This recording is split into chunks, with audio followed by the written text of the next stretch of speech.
ਛੱਤੀਸਗੜ੍ਹ ਵਿੱਚ ਨਕਸਲੀ ਹਮਲੇ ਦੌਰਾਨ ਇੱਕ ਸਿੱਖ ਸੁਰੱਖਿਆ ਮੁਲਾਜ਼ਮ ਦੇ ਜਜ਼ਬੇ ਨੂੰ ਹਰ ਕੋਈ ਸਲਾਮ ਕਰ ਰਿਹਾ ਹੈ। ਉਹ ਖੁਦ ਖੂਨ ਨਾਲ ਲੱਥਪੱਥ ਸੀ, ਗੋਲੀ ਲੱਗੀ ਸੀ, ਪਰ ਬਾਵਜੂਦ ਇਸ ਦੇ ਉਸਨੇ ਆਪਣੀ ਪਰਵਾਹ ਕੀਤੇ ਬਿਨਾਂ ਸਿਰ ਦੀ ਦਸਤਾਰ ਇੱਕ ਸਾਥੀ ਜਵਾਨ ਦੇ ਜ਼ਖਮਾਂ ਉੱਤੇ ਉਤਾਰ ਕੇ ਬੰਨ੍ਹ ਦਿੱਤੀ। ਸਿੱਖ ਸੁਰੱਖਿਆ ਅਧਿਕਾਰੀ ਦੇ ਜਜ਼ਬੇ ਨੂੰ ਹਰ ਕੋਈ ਸਲਾਮ ਕਰ ਰਿਹਾ ਹੈ। ਛੱਤੀਸਗੜ੍ਹ ਵਿੱਚ 1988 ਬੈਚ ਦੇ ਇੰਡੀਅਨ ਪੁਲਿਸ ਸਰਵਿਸ ਦੇ ਅਧਿਕਾਰੀ ਆਰ.ਕੇ. ਵਿਜ ਨੇ ਉਸ ਜਵਾਨ ਬਾਰੇ ਗੱਲ ਕੀਤੀ ਜਿਸ ਨੇ ਆਪਣੀ ਪੱਗ ਉਤਾਰ ਦਿੱਤੀ ਜੋ ਉਸ ਦੀ ਧਾਰਮਿਕ ਆਸਥਾ ਦਾ ਪ੍ਰਤੀਕ ਸੀ ਅਤੇ ਉਸ ਦੇ ਸਿਰ ਦਾ ਤਾਜ ਸੀ। ਵਿਜ ਨੇ ਟਵਿੱਟਰ ਤੇ ਕੇਂਦਰੀ reserve police force the elite commando battalion for resolution action wing ਦੇ ਸਿੱਖ ਜਵਾਨ ਨੂੰ ਸਲਾਮ ਕਰਨ ਲਈ ਟਵਿੱਟਰ ਤੇ ਪੋਸਟ ਪਾਈ ਹੈ। ਦੋਵੇਂ ਸੁਰੱਖਿਆ ਕਰਮਚਾਰੀ ਸਿੱਖ ਜਵਾਨ ਅਤੇ ਉਸ ਦਾ ਸਾਥੀ ਸੁਰੱਖਿਅਤ ਹਨ ਅਤੇ ਹਸਪਤਾਲ ਵਿੱਚ ਭਰਤੀ ਕਰਵਾਏ ਗਏ ਹਨ। ਸਿੱਖ ਕੌਮ ਦੀ ਵਤਨ ਪ੍ਰਸਤੀ ਤੇ ਸਵਾਲ ਚੁੱਕਣ ਵਾਲਿਆਂ ਲਈ ਲੜਾਈ ਦੇ ਮੈਦਾਨ ਵਿੱਚ ਆਪਣੀ ਦਸਤਾਰ ਉਤਾਰ ਜ਼ਖਮੀ ਸਾਥੀ ਦੀ ਜਾਨ ਬਚਾਉਣ ਵਾਲੇ ਸਿੱਖ ਜਵਾਨ ਨੇ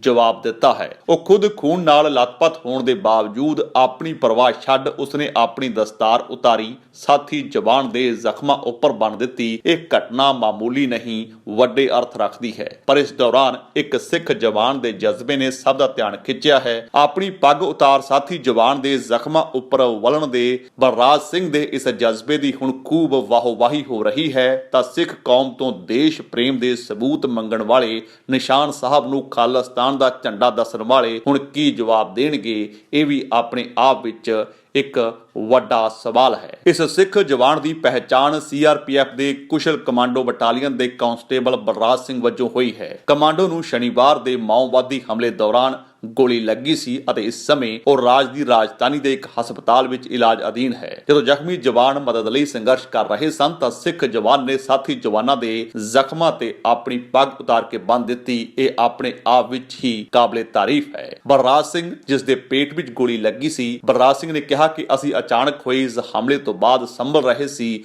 ਮੁੱਠਭੇੜ ਦੌਰਾਨ ਫਾਇਰਿੰਗ ਕਰ ਰਹੇ ਸੀ ਜਦੋਂ ਮਾਓਵਾਦੀਆਂ ਨੇ ਸਾਡੇ ਤੇ UBGL ਨਾਲ ਹਮਲਾ ਕੀਤਾ। ਇਸ ਨਾਲ ਮੇਰੇ ਸਾਥੀ ਮੁਲਾਜ਼ਮ ਸਬ ਇੰਸਪੈਕਟਰ ਅਭਿਸ਼ੇਕ ਪਾਂਡੇ ਗੰਭੀਰ ਜ਼ਖਮੀ ਹੋ ਗਏ। ਉਹ ਮੇਰੇ ਨਾਲ ਹੀ ਸਨ ਅਤੇ ਉਸ ਦੀ ਲੱਤ ਤੋਂ ਖੂਨ ਵਗ ਰਿਹਾ ਸੀ। ਮੈਂ ਸੋਚਿਆ ਕਿ ਜੇ ਖੂਨ ਵਗਣਾ ਬੰਦ ਨਾ ਹੋਇਆ ਤਾਂ ਉਹ ਮਰ ਜਾਵੇਗਾ। ਮੈਂ ਮੁੱਢਲੀ ਸਹਾਇਤਾ ਦੀ ਭਾਲ ਕੀਤੀ ਪਰ ਇਹ ਮੁਸ਼ਕਲ ਸੀ। ਬਹੁਤ ਜਵਾਨ ਜ਼ਖਮੀ ਸਨ ਅਤੇ ਫਸਟ ਏਡ ਦੂਜੇ ਜ਼ਖਮੀ ਜਵਾਨਾਂ ਲਈ ਵਰਤੀ ਜਾ ਰਹੀ ਸੀ। ਬਲਰਾਜ ਸਿੰਘ ਨੇ ਅੱਗੇ ਕਿਹਾ ਕਿ ਕੋਈ ਰਸਤਾ ਨਾ ਵੇਖਦਿਆਂ ਮੈਂ ਆਪਣੀ ਪੱਗ ਲਾ ਦਿੱਤੀ, ਇਸ ਨੂੰ ਪਾੜਿਆ ਅਤੇ ਇਸ ਨੂੰ ਆਪਣੇ ਸਾਥੀ ਦੀ ਲੱਤ ਦੇ ਦੁਆਲੇ ਬੰਨ੍ਹ ਦਿੱਤਾ। ਖੂਨ ਨਿਕਲਣਾ ਬੰਦ ਹੋ ਗਿਆ ਅਤੇ ਪਾਂਡੇ ਫਾਇਰਿੰਗ ਲਈ ਵਾਪਸ ਆ ਗਿਆ। ਮੁਕਾਬਲਾ ਇੰਨਾ ਭਿਆਨਕ ਸੀ, ਅਸੀਂ ਬਹਾਦਰੀ ਨਾਲ ਲੜੇ। ਬਲਰਾਜ ਸਿੰਘ ਨੇ ਅਚਾਨਕ ਹਮਲਾ ਕਰਨ ਦੀ ਕੋਸ਼ਿਸ਼ ਕੀਤੀ ਅਤੇ ਗੋਲੀਆਂ ਚਲਾਉਂਦੇ ਹੋਏ ਬਾਹਰ ਨਿਕਲ ਗਏ। ਤਦ ਹੀ ਉਸ ਨੂੰ ਗੋਲੀ ਮਾਰ ਦਿੱਤੀ ਗਈ ਅਤੇ ਇੱਕ ਗੋਲੀ ਉਸ ਦੇ ਪੇਟ ਨੂੰ ਪਾਰ ਕਰ ਗਈ। ਬਲਰਾਜ ਸਿੰਘ ਦਾ ਇਲਾਜ ਕਰਨ ਵਾਲੇ ਡਾਕਟਰ ਨੇ ਕਿਹਾ ਕਿ ਉਹ ਖਤਰੇ ਤੋਂ ਬਾਹਰ ਹੈ ਪਰ ਉਸ ਨੂੰ ਹਾਲੇ ਆਰਾਮ ਦੀ ਲੋੜ ਹੈ। ਪਰ ਡਾਕਟਰ ਨੇ ਕਿਹਾ ਕਿ ਜਲਦੀ ਹੀ ਉਸ ਨੂੰ ਜੰਗ ਦੇ ਮੈਦਾਨ ਵਿੱਚ ਵਾਪਸ ਜਾਣ ਦੀ ਕਲਪਨਾ ਕਰਨੀ ਵੀ ਛੱਡਣੀ ਹੋਵੇਗੀ। ਪੁਲਿਸ ਦੇ ਵਿਸ਼ੇਸ਼ ਡਾਇਰੈਕਟਰ ਜਨਰਲ ਰਜਿੰਦਰ ਕੁਮਾਰ ਵਿਜ ਦੇ ਅਨੁਸਾਰ ਜ਼ਖਮੀ ਹੋਏ ਜਵਾਨਾਂ ਵਿੱਚੋਂ ਕੁਝ ਨੇ ਜਦੋਂ ਉਹਨਾਂ ਨੂੰ ਮਿਲਿਆ ਤਾਂ ਉਹਨੂੰ ਇਹ ਘਟਨਾ ਦੱਸੀ। ਸੀਨੀਅਰ ਪੁਲਿਸ ਅਧਿਕਾਰੀ ਨੇ ਸਿੱਖ ਜਵਾਨ ਨੂੰ ਸਲਾਮ ਕਰਨ ਲਈ ਟਵਿੱਟਰ ਤੇ ਵੀ ਲਿਖਿਆ ਹੈ। SI ਪਾਂਡੇ ਜਿਨ੍ਹਾਂ ਦੀ ਜਾਨ ਬਲਰਾਜ ਸਿੰਘ ਨੇ ਬਚਾਈ ਉਹ ਵੀ ਖਤਰੇ ਤੋਂ ਬਾਹਰ ਹਨ ਅਤੇ ਰਾਏਪੁਰ ਦੇ ਇੱਕ ਹੋਰ ਨਿੱਜੀ ਹਸਪਤਾਲ ਵਿੱਚ ਭਰਤੀ ਹਨ। ਇਸ ਦੌਰਾਨ ਹਸਪਤਾਲ ਵਿੱਚ ਜੇਰੇ ਇਲਾਜ CRPF ਦੇ ਇੱਕ ਅਧਿਕਾਰੀ ਸੰਦੀਪ ਦਵੇਦੀ ਨੇ ਪੱਤਰਕਾਰਾਂ ਨੂੰ ਦੱਸਿਆ ਕਿ ਜ਼ਾਹਰ ਹੈ ਕਿ ਮਾਓਵਾਦੀਆਂ ਨੂੰ ਸੁਰੱਖਿਆ ਬਲਾਂ ਦੀ ਹਰਕਤ ਬਾਰੇ ਪਹਿਲਾਂ ਤੋਂ ਹੀ ਜਾਣਕਾਰੀ ਸੀ। ਅਸੀਂ ਮਾਓਵਾਦੀਆਂ ਦੀ ਮੌਜੂਦਗੀ ਦੀ ਜਾਣਕਾਰੀ ਤੋਂ ਬਾਅਦ ਰਾਤ ਨੂੰ ਆਪਰੇਸ਼ਨ ਲਈ ਰਵਾਨਾ ਹੋਏ। ਜਦੋਂ ਅਸੀਂ ਵਾਪਸ ਜਾ ਰਹੇ ਸੀ ਤਾਂ ਅਚਾਨਕ ਹਮਲਾ ਕੀਤਾ ਗਿਆ। ਇੱਕ ਹੈਰਾਨੀਜਨਕ ਹਮਲਾ ਸੀ ਪਰ ਸਾਡੇ ਸੈਨਿਕਾਂ ਨੇ ਲੜਾਈ ਲੜੀ ਅਤੇ ਉਹਨਾਂ ਦੇ ਹਮਲੇ ਨੂੰ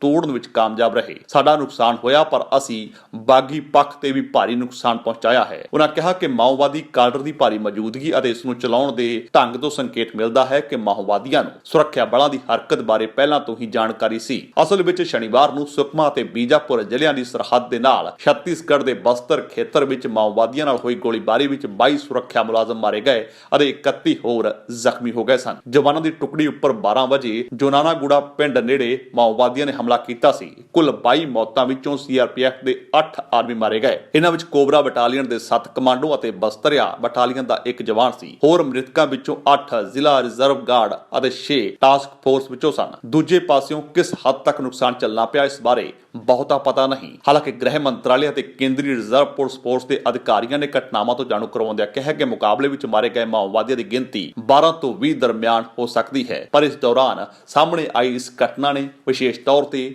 ਸਭ ਦਾ ਧਿਆਨ ਖਿੱਚਿਆ ਹੈ ਕਿ ਕਿਵੇਂ ਇੱਕ ਸਿੱਖ ਜਵਾਨ ਨੇ ਆਪਣੀ ਦਸਤਾਰ ਉਤਾਰ ਕੇ ਸਾਥੀ ਜਵਾਨ ਦੀ ਜਾਨ ਬਚਾਈ ਅਤੇ ਉਹ ਬਹਾਦਰੀ ਨਾਲ ਜੰਗ ਦੇ ਮੈਦਾਨ ਵਿੱਚ ਲੜਿਆ। ਖੁਦ ਜ਼ਖਮੀ ਸੀ ਪਰ ਇਸ ਦੇ ਬਾਵਜੂਦ ਆਪਣੇ ਜ਼ਖਮਾਂ ਦੀ ਪਰਵਾਹ ਛੱਡ ਉਸਨੇ ਆਪਣੀ ਦਸਤਾਰ ਉਤਾਰ ਕੇ ਸਾਥੀ ਜਵਾਨ ਦੇ ਜ਼ਖਮਾਂ ਉੱਪਰ ਬੰਨ੍ਹ ਦਿੱਤੀ। ਜੇਕਰ ਤੁਹਾਨੂੰ ਸਾਡਾ ਇਹ ਉਪਰਾਲਾ ਚੰਗਾ ਲੱਗਾ ਹੈ ਤਾਂ ਇਸ ਨੂੰ ਲਾਈਕ ਕਰੋ, ਸ਼ੇਅਰ ਕਰੋ ਅਤੇ ਸਾਡੇ YouTube ਚੈਨਲ ਨੂੰ ਸਬਸਕ੍ਰਾਈਬ ਕਰੋ।